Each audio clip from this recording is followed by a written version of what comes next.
Halo semuanya, akhirnya setelah kita lama tidak bersua, akhirnya kita dipertemukan lagi di dalam mata pelajaran Bahasa Indonesia ini. Oh iya, sebelum kita memulai aktivitas dan pembelajaran, alangkah baiknya kita membaca doa terlebih dahulu. Baca doa menurut agama dan kepercayaan masing-masing, dipersilahkan.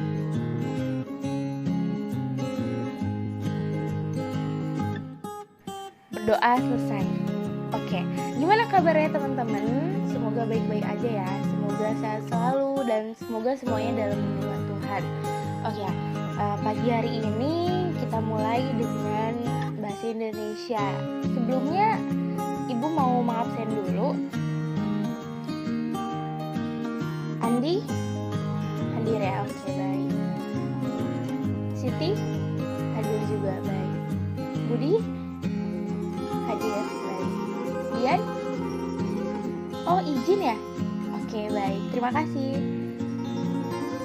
Bagaimana nih teman-teman? Belajar di tempat dan suasana yang baru buat kalian. Biasanya kita mandi pagi-pagi, beres-beres untuk berangkat ke sekolah. Sekarang kita beres-beres untuk membuka laptop dan menyiapkan gadget, kemudian masuk pada link yang sudah tersedia. Ibu tahu, Ibu paham, dari antara kalian pasti ada yang merasa kesusahan dengan keadaan ini. Ada yang merasa kuotanya tidak cukup, atau sinyalnya yang kurang baik, atau bahkan tidak mengerti apa yang disampaikan guru kepada kita. Itu hal yang wajar teman-teman. Tapi Ibu yakin kalian pasti bisa melewati ini semua. Kalian pasti akan sukses ke depannya bagaimanapun caranya. Baik, setelah kita intermezzo dengan keadaan yang sekarang, kita balik lagi dengan mata pelajaran Bahasa Indonesia. Setelah kemarin kita membahas mengenai drama, sekarang kita akan membahas mengenai unsur-unsur cerpen. Ada yang tahu nggak unsur-unsur cerpen apa aja? Seperti halnya jenis teks lainnya, cerita pendek atau cerpen dibentuk oleh sejumlah unsur. Adapun unsur yang berada langsung di dalam isi teksnya dinamakan dengan unsur intrinsik yang meliputi tema, amanat, alur, penokohan, dan latar.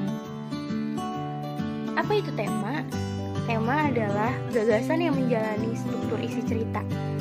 Tema suatu cerita menyangkut segala persoalan, baik itu berupa masalah kemanusiaan, kekuasaan, kasih sayang, kecemburuan, dan sebagainya.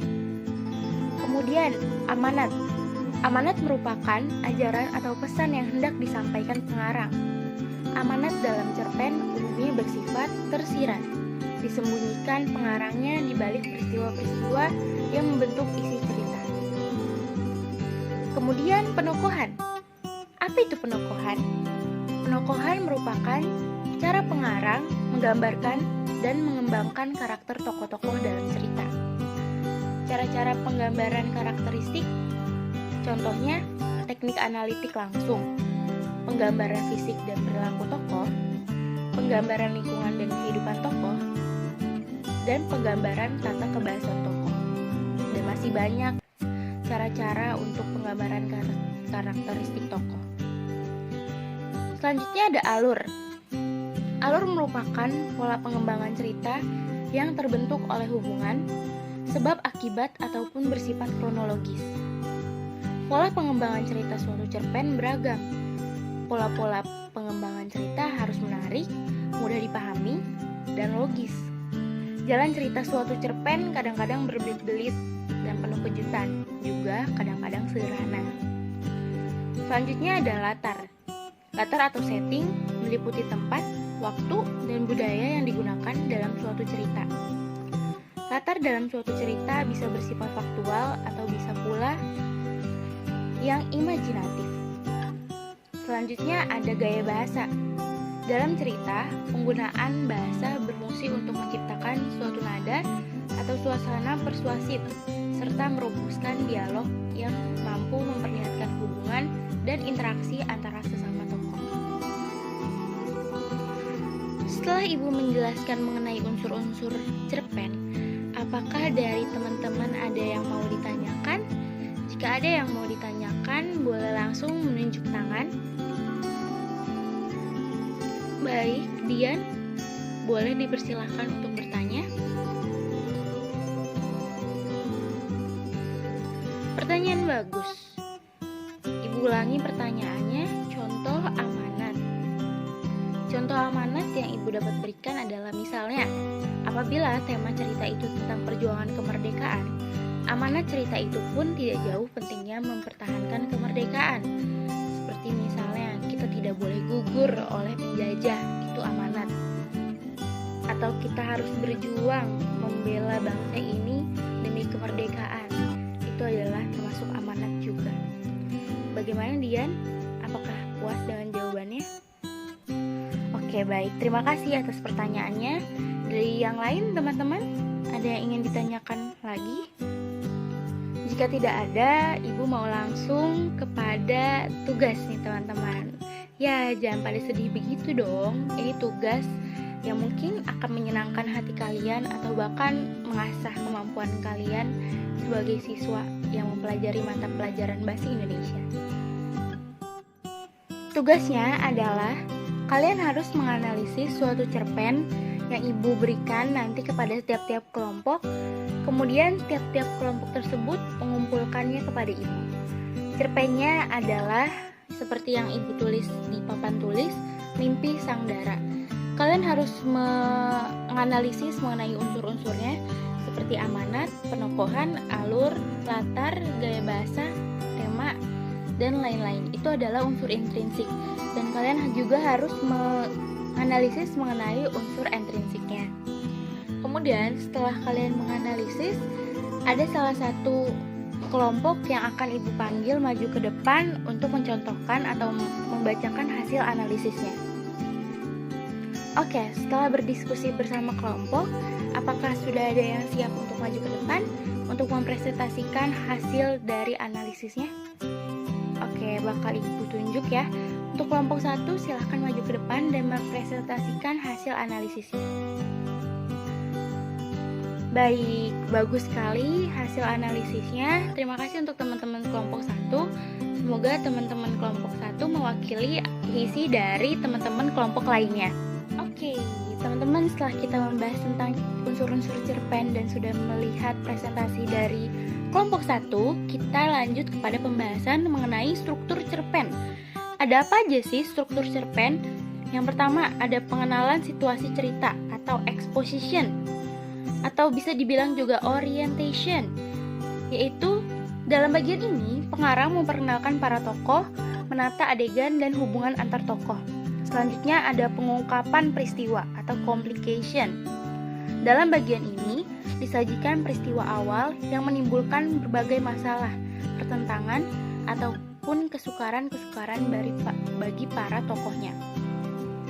Selanjutnya ada menuju pada adanya konflik atau rising action.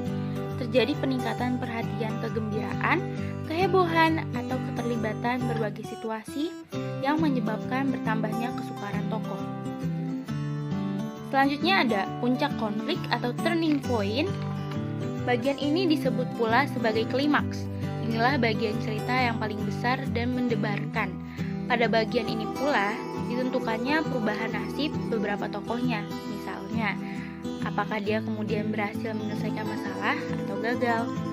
Yang terakhir ada penyelesaian atau ending, atau juga kita bisa menyebutnya dengan coda. Sebagai akhir cerita, pada bagian ini berisi penjelasan tentang sikap ataupun nasib-nasib yang dialami tokohnya. Seperti biasa, setelah kalian mendengar struktur-struktur cerpen yang Ibu jelaskan, Ibu akan memberikan tugas. Lagi-lagi tugas ya, tapi ini tugas untuk individu. Setelah kalian mendengarkan struktur-struktur cerpen tersebut, kalian diminta untuk mengalihwahanakan cerpen menjadi suatu puisi. Jadi, maksudnya alihwahana adalah pengubahan. Kalian setelah membaca cerpen, kalian memiliki benang merah dari cerpen tersebut, kemudian benang merah tersebut kalian jadikan puisi.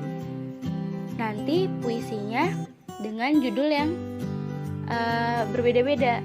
misalnya dia judulnya Dara. Terus kemudian Andi judulnya Mimpi. Judul itu ditentukan oleh kalian masing-masing.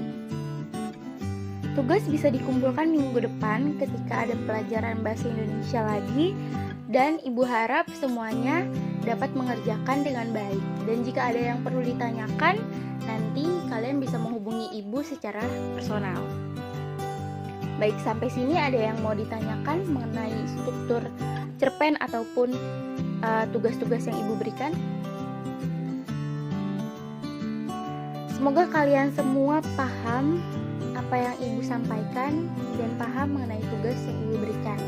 Oke, ini sepertinya sudah muka-muka mau jam istirahat nih. Sebentar lagi, 10 menit lagi sudah mau istirahat.